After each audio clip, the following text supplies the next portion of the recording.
And welcome back, everyone. Welcome back to the semi-finals of Code for Giants Cup number 10. Oh god. Oh god, I'm dying. But it has been quite a journey so far. We've had some ups, we've had some downs. It's been an intense tournament, and we are back with those semi-finals. And hopefully the internet does stand strong with us as we have our two semi-finalists. We have in the top left-hand corner the Brazilian Terran player, the Red Terran representing Team Hellfire. It is Yan. And spawning in the bottom right-hand corner, we have as opponent, we have the Brazilian Zerg player, the blue Zerg representing the CranKy Ducklings, as he is one of our own, going for a gas pool opener. Oh my, 14-14? Jesus, oh my god. It is Erik. Here we go. We do have our initial openers here. Erik, it's been a while, been a couple of weeks since we've had the luxury of casting Erik on the channel. He was not here in the previous edition of Code for Giants Cup, but he was here 2 editions ago. So 4 weeks ago, a month ago, we did showcase Erik. And now he's here once again up against Yan, and we'll see how Erik does indulge this ZvT. Erik is a very unique player, he's very creative, he does things his own way, he comes up with his own builds, and very often he does shape the meta himself. Very often. Erik, of course, was the player that popularized the 15-15 to begin with a couple of years ago, which did get adopted by Cyril, then by the rest of the European region, by then all Zerg players out there. So Erik, he's a trendsetter at times, and we'll see how he approaches it this time, as he's going for a fast link speed and pulling out of gas. Also, if you're in the chat, predictions should have closed by now, but hope you got your gamma going while you could. Hope you got your predictions in while they were open. Best of luck.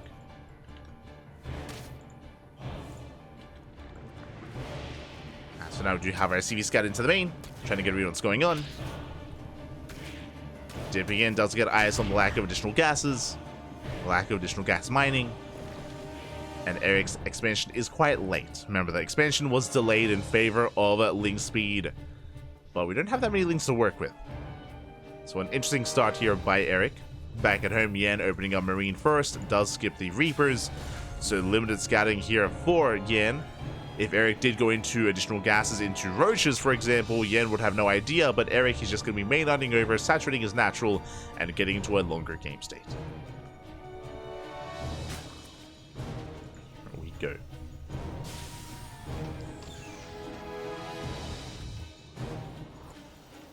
We go. As links are moving out, remember link speed is done, and they can try to threaten the natural at least a little bit. There are no Hellions yet, but there are 4 Marines. Yan playing very safe, and with 4 Marines, he should be okay. I say the links, they collapse in. Oh, they get 1 Marine, but can they get everything? They can. All Marines go down just barely. Lings, they collapse on top of the natural. Shut down the mule, and they deny mining. It's a very strong start for Erik. Very interesting start, to be honest. Very peculiar. I'm inspired. Okay. So with the fast link speed, was able to deny mining on the low ground, at least, well, for a couple of seconds. Yan able to save most of the SCVs inside the CC before evacuating them once again.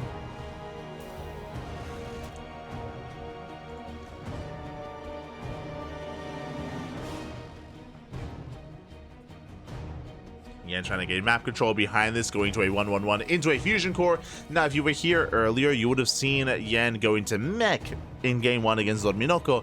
Here, this is not just BC, it is a 2-port BC. That is 1 starport and a 2nd starport behind the gas geyser.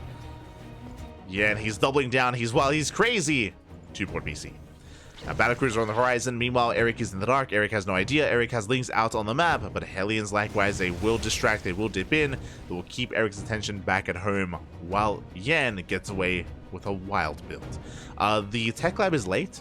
Tech lab is late on the starport, so Yan does slip up a little bit here when it comes to his execution. Meanwhile, a Hellion goes down as well. The links are popping up. They get the Hellions, they go for the SCVs. They do not get the full scout though. They're still in the dark. Erik not fully aware of what's going on.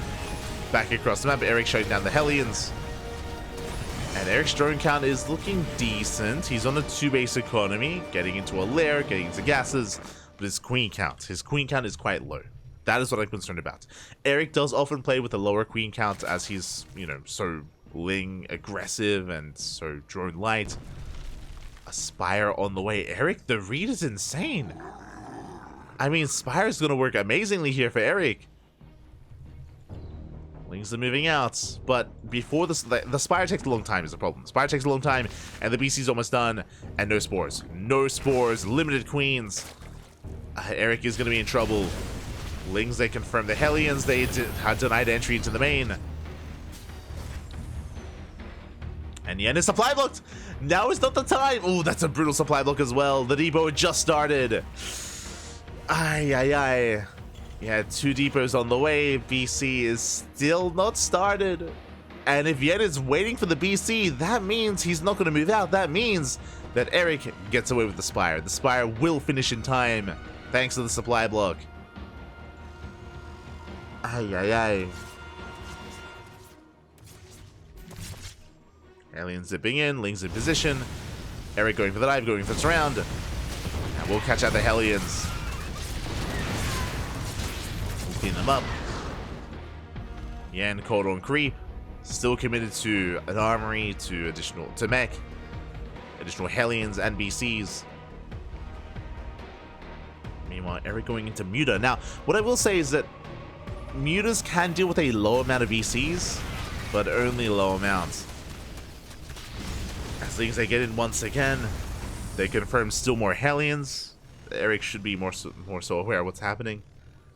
At least of the lack of bio, of course. Mutas have popped out. With the help of Queens, they can fight those BCs.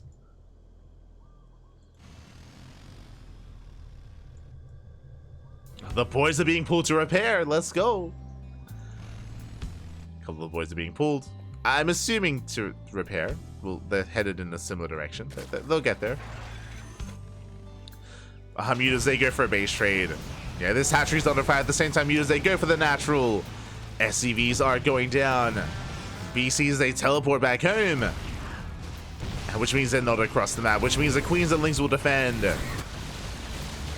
Mutas, they can't quite engage with GG gets called. It's just too much damage. 14 SCV kills and Erik takes game number 1. GG. Erik dictating the pace of the game, and everything kind of worked out well for him. Again, the supply block was brutal. The delayed BC harassed. Likewise, the Lings did so much damage, a surprising amount of damage, getting SCV after SCV, catching the Hellions multiple times. And towards the end, Yen was all in. He was across the map. He was caught with his pants down. The natural was exposed, and the Mutas, they wreaked havoc. By the time the BCs teleported back home, it was too late. The main push was dealt with, and the economy was already in shambles. With that, we're getting into game number 2. Let's go. We're getting into game 2, and we are going to be getting into Golden Aura. Loading into Golden Aura here.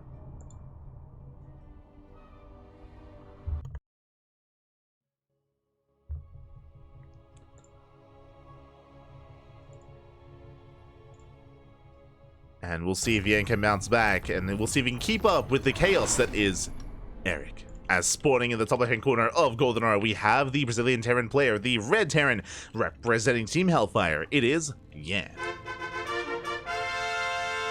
And spawning in the bottom right-hand corner, we have the Blue Zerg player, representing the CranKy Ducklings. What does he stand for? He stands for Endurance, Righteousness, Intellect, and Kangaroo. The F in Erik stands for Fear. It is Erik. Let's go. Let us go. As again, that was a wild start and just a very interesting opener out of Erik in that previous game. This time, hatch first. Okay, this time it is going to be a hatch first opener from Erik. No crazy gas opener. And we'll see how Yan responds. We'll see how he does respond.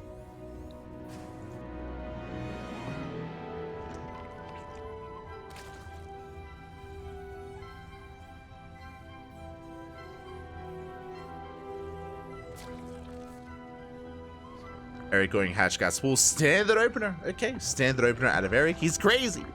Going for some standard play. Meanwhile, Yan across the map going for a rack expand. So standard openers all around.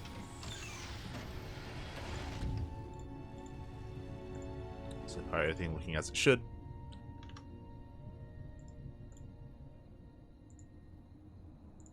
And we'll see where our players take us. We'll see if Erik invests into link speed, if he goes into a roach horn instead, into a fast lair. We'll see where the gas is spent. Normally it's something you don't really pay too much attention to, but Erik is a special case. we gotta pay attention.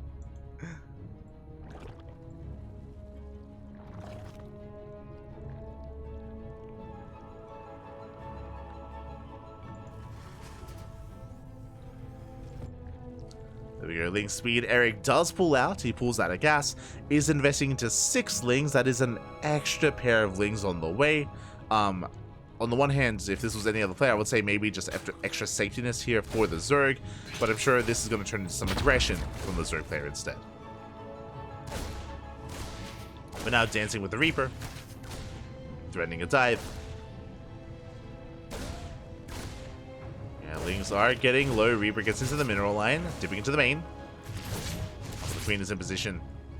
And yeah, Erik, he does go for a counterattack. Likewise, Erik's third base is delayed, but will now be taken. Reaper rotating around. Third base now in production. And Erik, he wants those SCVs. Third base is spotted. Yeah, knows there's no all-in, but he has not spotted those lings. Again, Hellion production has not yet begun. And the Reaper didn't notice. There is 1 Marine, but that's 6 lings. That is 6 lings on the way. They can shut the Marine down. Yeah, 2 links to the main. The rest into the natural. Link speed does kick in. Marine goes down. Oof. That's going to be 1 Marine kill, 4 SCVs, a mule. Ah. Not like this. Hellion pops out, but the lings, they can deal with it. They can shut down 1 Heli, but not 2. They get 1 more. They get 1 more SCV. We're barely not the Hellion. So 5 SCV kills, 1 Marine, and 1 mule for 6 lings. It was well worth it for Erik. Back at home, taking gases, and this time embracing not a fast lair into mutas, this time a roach horn. So it's going to be all 4 gases, roach horn on the way. Let's go. Erik, the F in it. No, there isn't. The point is there is no F, Bappy. There is no F.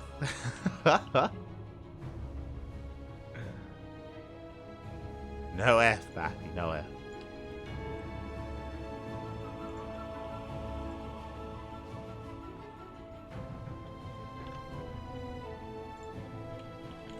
Yes. Someone's asking, is this a Brazilian only tournament? Yes, yes. If you look at the title, I would direct your attention to the title of the stream. It does say Brazilian Biweekly.